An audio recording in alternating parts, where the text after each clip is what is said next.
Net.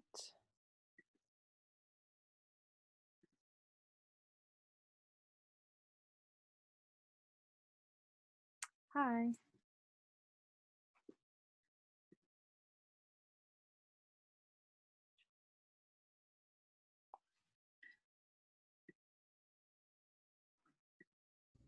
Hello. Hello again. Hi, everyone. Thanks for rejoining.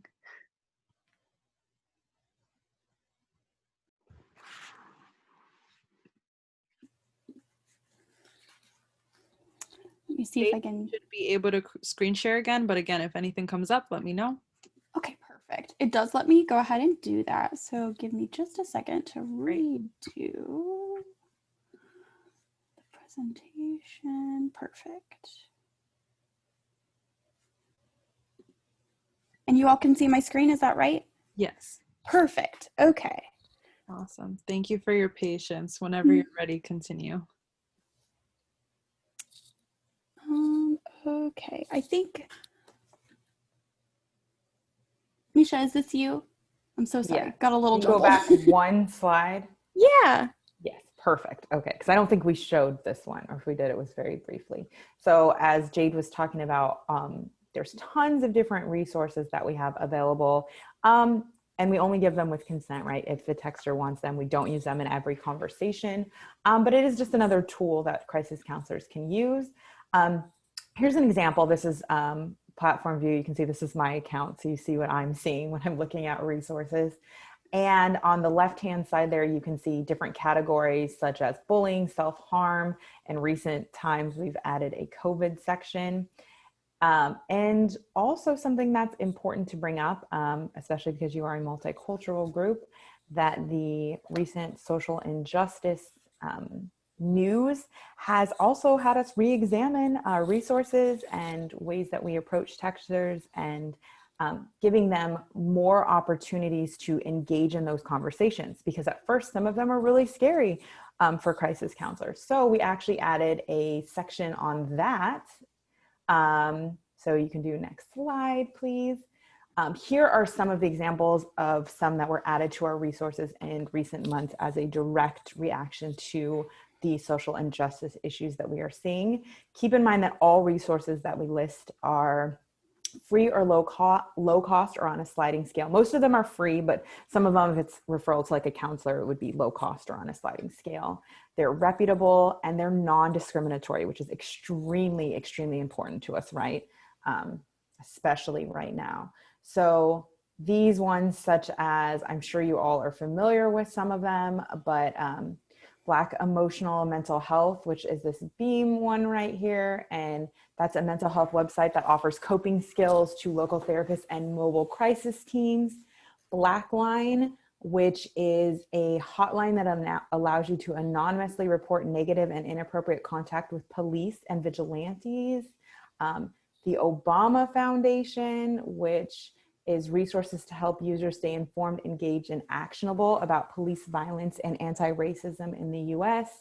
And these aren't all of the ones, right? These are just an example of some of the ones that we have added recently to address that, to also show that we are always evolving and changing and growing as a company. And when we see a need for something, they're pretty quick with giving tip sheets and, which would be extra training for the crisis counselors and providing resources that are relevant and always non-discriminatory. So next slide, keyword partnerships. So we have partnerships with different organizations that they will have a keyword that texters will use when they've seen us through that partnership. And that can just help us to identify maybe where the texter saw us, what the issue may be. So you can go to the next slide. For example, at the very beginning, I used hello. You can text hello to 741-741. But these are examples of some other ones. And we have more than 100 of these.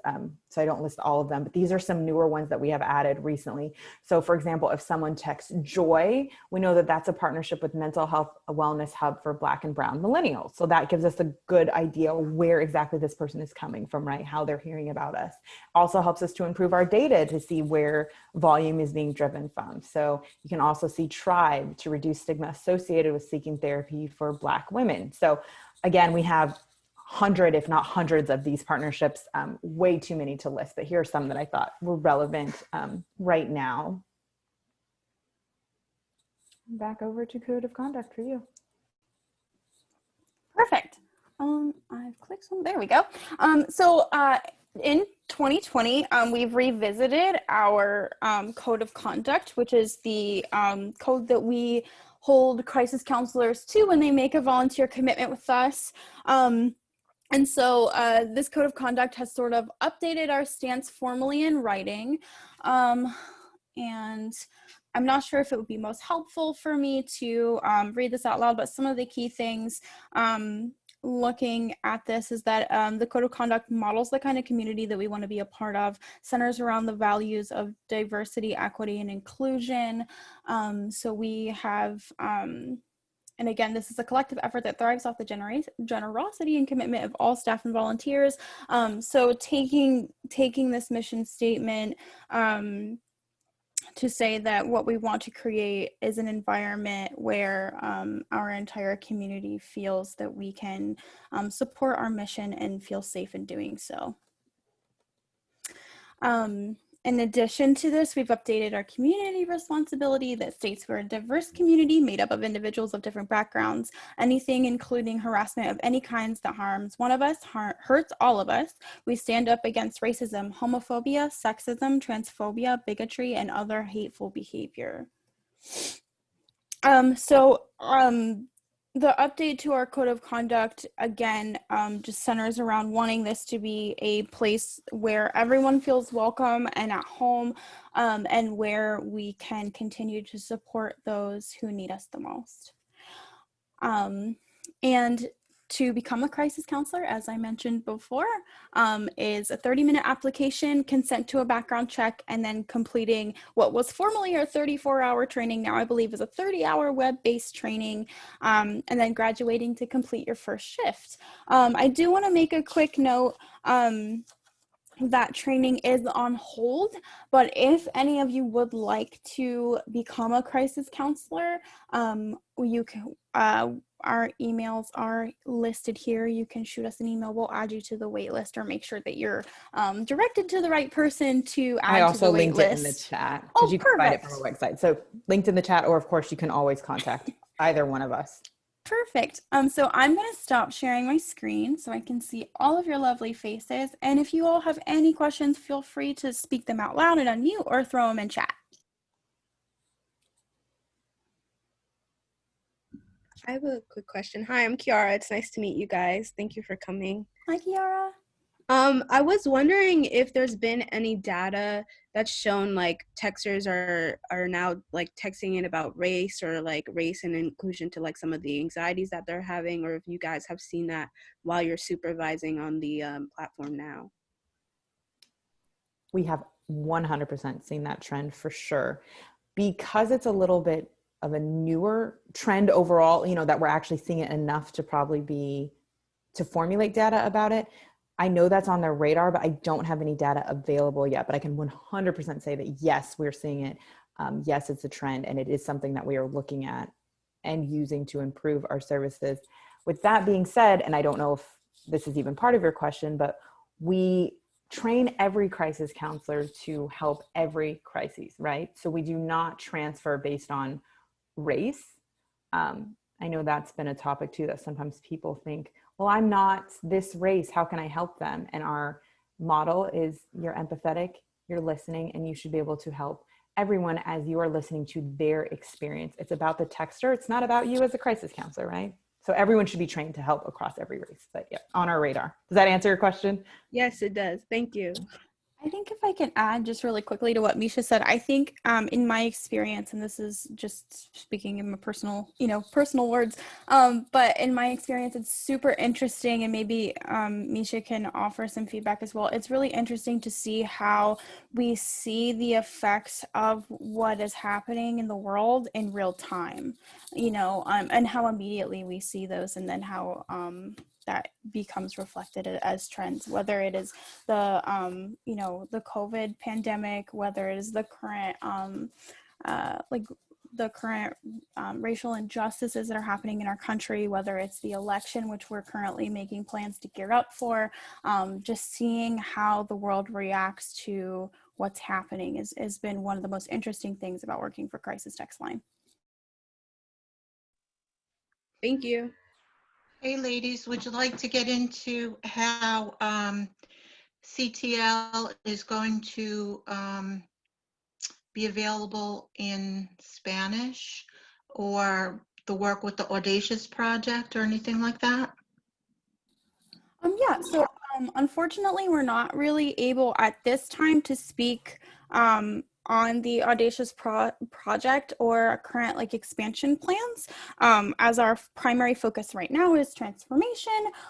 But that is something that I think we are looking to in the future, is to become globally available and to do so in multiple languages. In Canada, for example, they've launched in French as well. So we know that it's possible. So we're hoping that that is something to continue to look forward to in the future.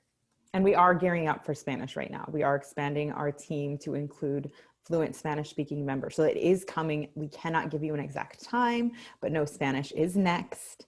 And yeah, you did bring up a great point too, Jade, that we're in French, so we're in Canada, and we're also in the UK and in Ireland. Am I missing anywhere?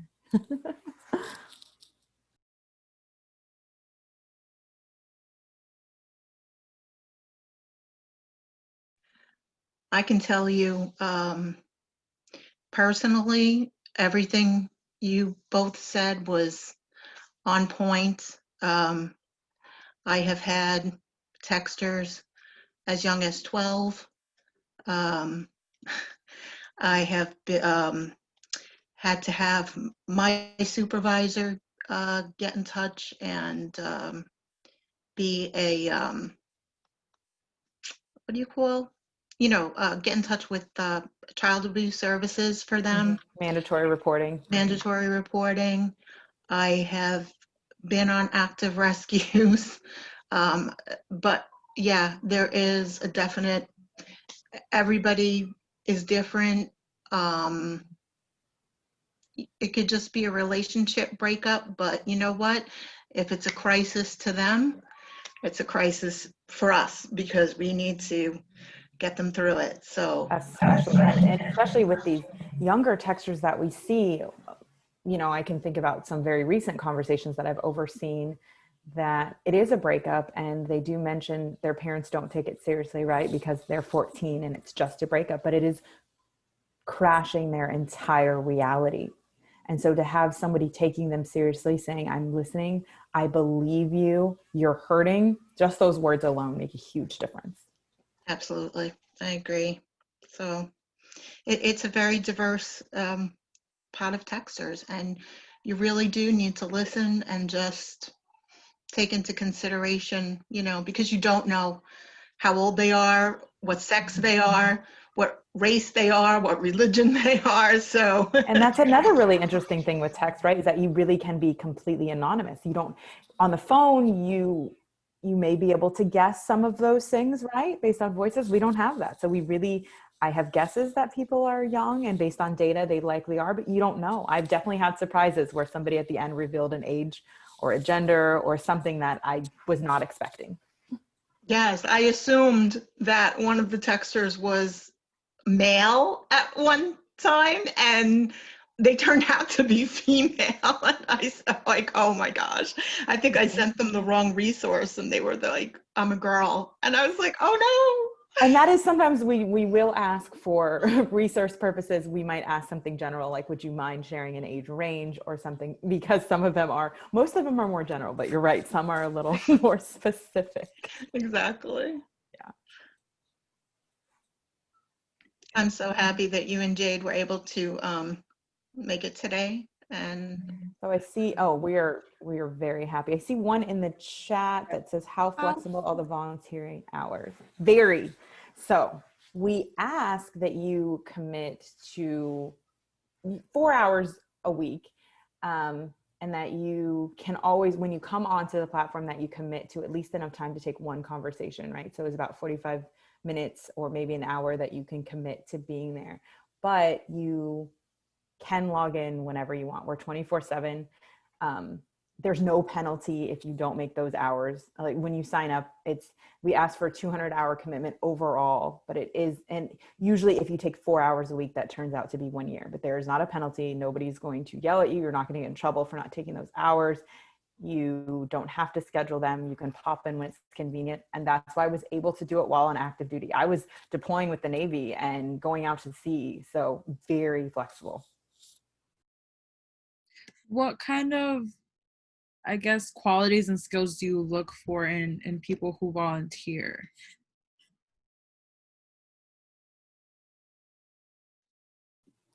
Unmute button hides for me every time. I think that what we're looking for is a volunteer who cares about others, someone who has, I think we do ask for references, and I think that's just to kind of stand to, whether it's a personal interest that you have in volunteering, to kind of speak to that a bit. So I think someone who wants to serve and help others, someone who is doing this. I know we have a lot of students who are in psychology, social work, nursing programs, like that sort of thing. And are looking to do this for some sort of like coursework requirement.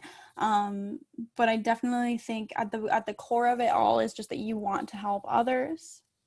And I would add to that you're open. The only time I shouldn't say the only, but one struggle that could be an issue is if you come in with extreme biases. We all have biases, obviously. That's not something you can completely get rid of, but know that you're working, which this is a multicultural club. I don't have to tell you all this, but you're working with a very diverse set of people, all ethnicities, different genders. You're dealing with sensitive topics, suicide, abortion. So being open to listening non-judgmentally to things like that is an important quality. It looks like Julia has a question. If a texter shares a triggering crisis to a volunteer, is there someone they can talk to for support, to support them as well? Yes. So I mentioned earlier that you're supported with peers on the platform, which are other volunteers. Your supervisor is always there to debrief with the volunteer, to guide them through that conversation, to transfer it if that's too much for them, because we understand you're human first, volunteer second, right? And in addition to this, which I completely neglected to mention, and this is my fault, off platform, a volunteer is assigned a coach. And this coach is there to help with feedback for conversations, some of the more admin tasks, but they're also there if you need support 2-3 days after a conversation and it's still, eating away at your heart. Then you can email your coach and kind of debrief that way or set something up. So we want to make sure that the volunteer is okay, because we know that this stuff is tough, and that you're doing this because you care. And I say you as sort of a blanket term for crisis counselor. That's my fault.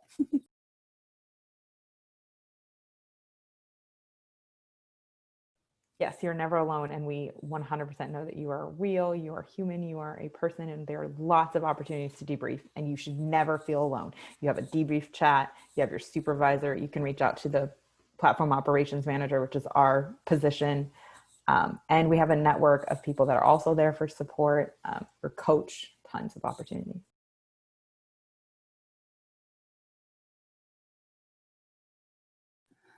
Regarding the wait list and when it might lift, I'm genuinely not sure. And I'm sure that when we've lifted that, there will be some form of external communication, probably via the website, where now there's the sign up for the wait list. I'm sure that will be communicated in some way. I'm just not sure when that will be at the moment.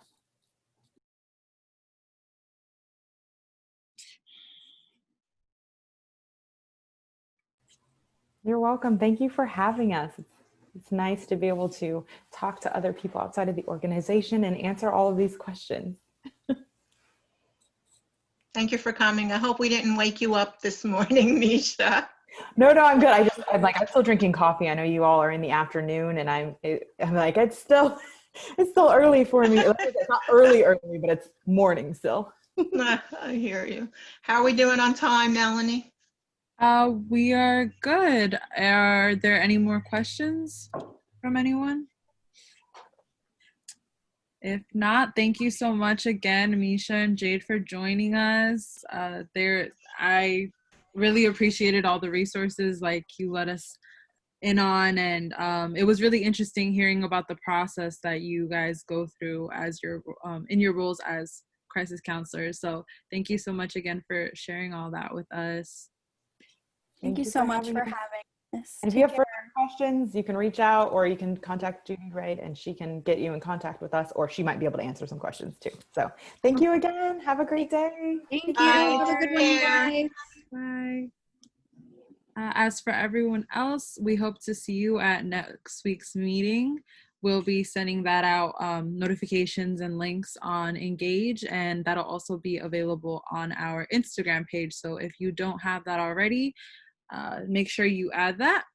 And we will be also opening up discussion on a potential book club. So if you guys are interested in that, definitely join us. Take care, everyone. Have a great week. Bye. Bye, everyone.